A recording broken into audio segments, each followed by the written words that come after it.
Alrighty, this is Tom Eckert coming at you live, and I wanted to just go over a few items with Lake Jackson, Texas. We're looking at a project down there, and it brought to mind some of the aspects of what we do with a pre-planning for a UAV flight, and some of the aspects of the online data. So I normally start with Google Earth just because it's easy, and I search, and I'll come up here and I'll literally will type in Lake Jackson, Texas, and it shows me, and so it gets me on the map of where I need to be.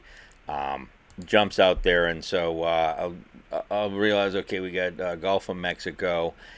You can go in and look at some of the other terrain features in that, but I normally will turn the terrain off down here. And let me just see if I can do this. We got a box here. I'm going to try a new tool here. Got a pen and the terrain tool. Can you see it? Hey, that's pretty cool. Ha! I like that a lot. And then I want to change the color here. I want it to be yellow.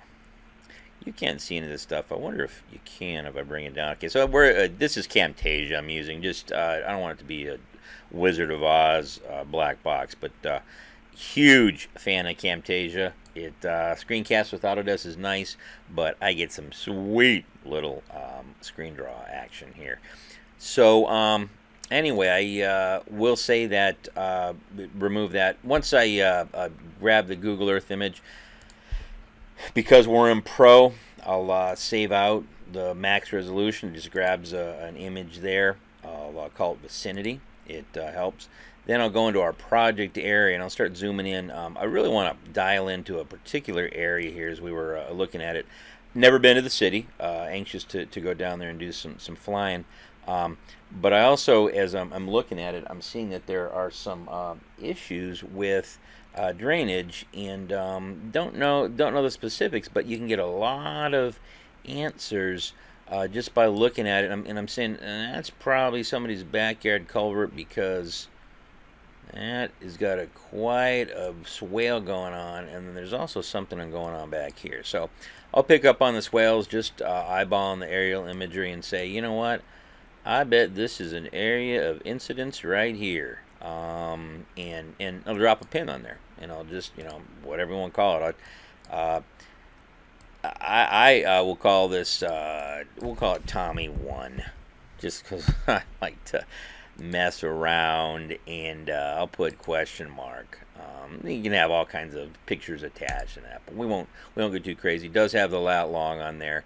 There's a lot of things we can do, and once we get into the GIS aspect of the UAV flight, we'll have a chance to show that. So right click in properties and realize, that's not exactly where I wanted it.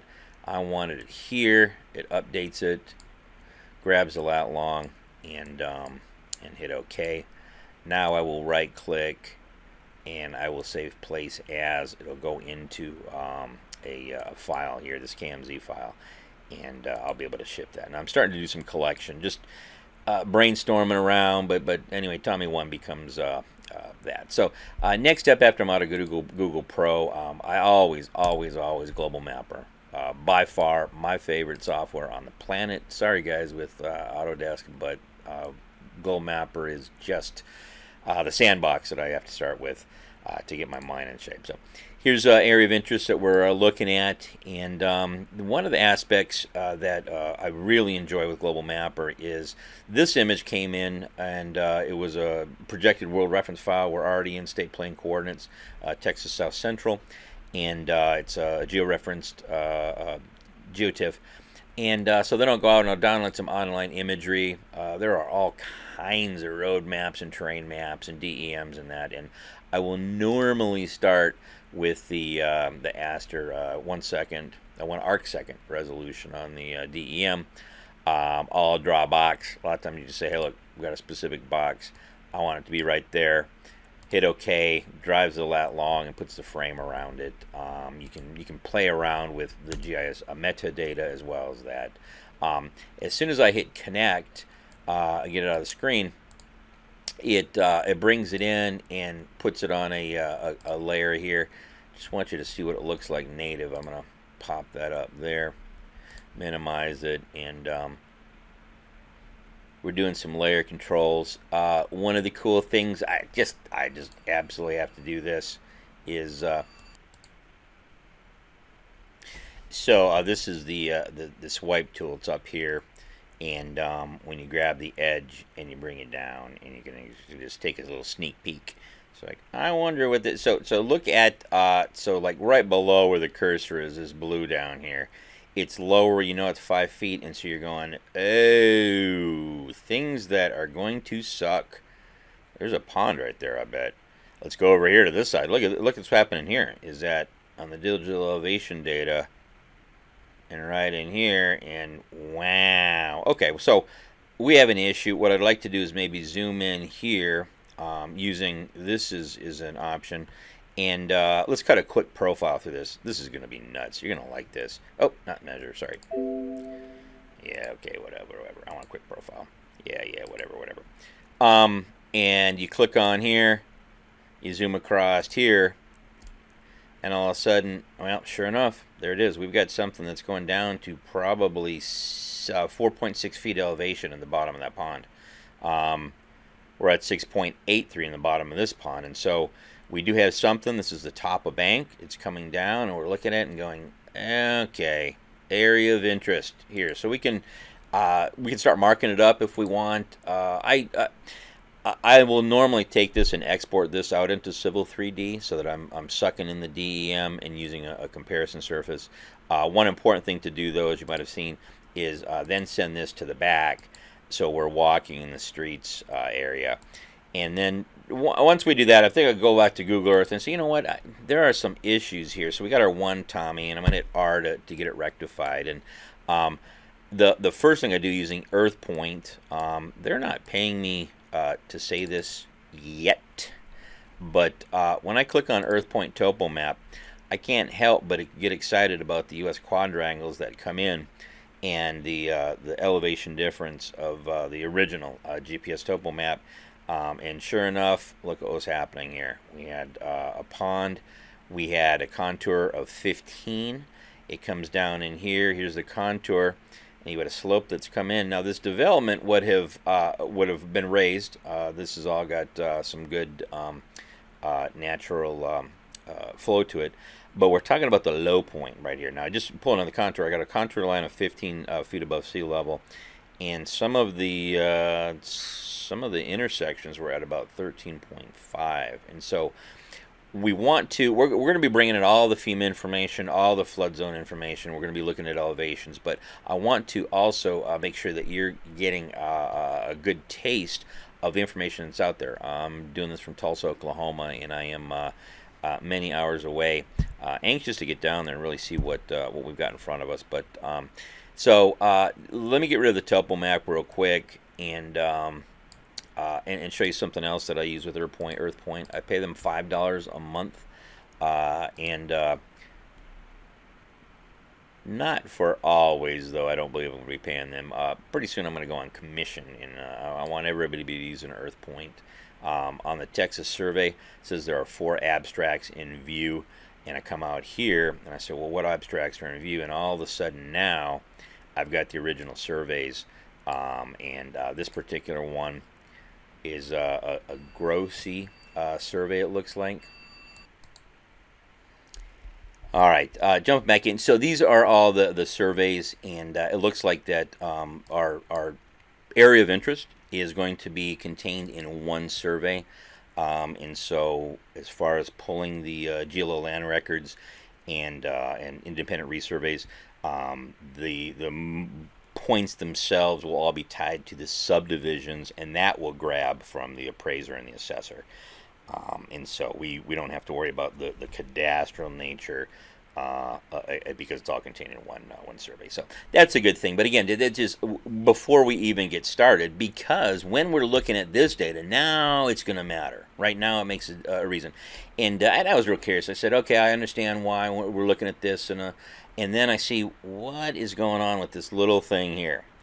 When somebody does this, right, creates a polyline and pulls this in, there's got to be an issue with it. So then I come down here and I'm like, all right, well, let's do our quick path tool. And I'm going to say don't show this again so you guys don't have to see that screen anymore. And I pull it right up in here. And all of a sudden I'm like, well, let's just go a quick cross section. And you can have multiple paths. You can have up to 3. And check this out. So 40 feet. Something's going on in here. It's probably a roadway. In fact, I bet it's towards one of those Nolan Ryan roads. And then look at this steep slope as you're going along. Watch the X down on the bottom. And we're taking on, we've got a 20-foot drop. And now we're at 15 feet elevation. Remember we had that? We have a channel. It's got that shape on there. This could be a lot of different things. This could be a tree or an anomaly. Not quite sure what it is. But then we've got something right here. And so the X on the screen, notice on the left-hand side on the image, I can zoom in. Let me get rid of this. I'm going, well, there's got to be something then here. Let me just find out why was this so low. And it's blue again, and we got some trees. And it's a park. In fact, it's a park that's probably used for surface retention during flood stage. And you can look at some of the areas. We've got some trees going on, but I bet this fills up with water. And so as we do that, we can go into a 3D view if you want. I'm not a 3D Hollywood kind of guy. The only reason I would look at 3D is to be able to determine what we're really looking as far as cross section. Check those clouds out though. All right, commercial again for our background here. You can select, and as you're going to fly through, thick clouds and water. No, we probably want a tropical sunny day. No, that's pretty boring. That's Florida. A full moon. That's pretty good there. Cloudy light rays. I doubt it happens. But so we're facing north. There's the water. We're floating around. And we do have some issues here. Remember we were showing up, this is way up high. And naturally we're down at our 15 contour interval here. We've got some issues with the DEM going up, is that we're looking at 3D view. And so low point, we do some water drop models. Most importantly, we take all this data after looking at it in cool 3Ds. You sure you don't want to fly through? Okay, we won't. I know you're busy. You're busy. You must be hourly. The fact then is I take this, and one of the best things about Global Mapper, you just got to know this, is that when you export it out, you just determine whether you want raster and vector. If you want a web format, if you want to do your 3D models, I am a vector guy. Just remember that. Even the DEMs, the DTMs, says you must load vector data, point line, and area feature before you can perform this operation. Vector versus raster.